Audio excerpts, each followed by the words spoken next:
Don't panic when looking at the graph. Finding the area between two curves is a simple game of top minus bottom. Today, I am going to show you how to solve this exact problem, from finding intersection points to the final integration. First, we need to know where our region starts and ends. We find them by setting the equations equal to each other. X cubed equals 16x.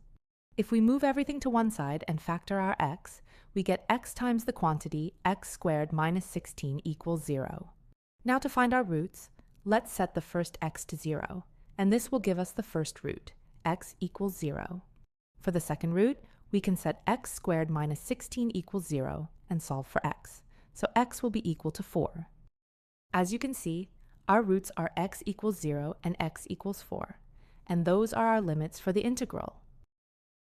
Now, look at the shaded region. Between 0 and 4, which graph is higher? The straight line, y equals 16x, is on top, and the curve y equals x cubed is on the bottom.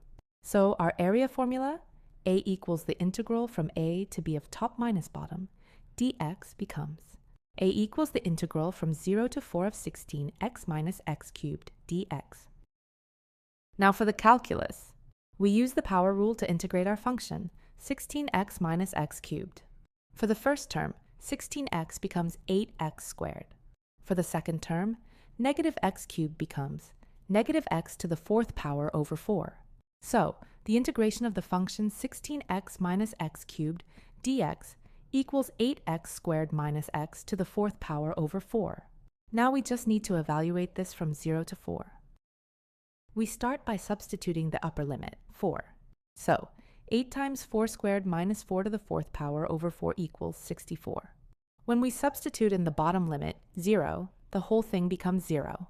So, a equals 64 minus 0 equals 64, and this is the area of the shaded region. If this helped you understand how to calculate the shaded area on a graph, hit that subscribe button. See you in the next one.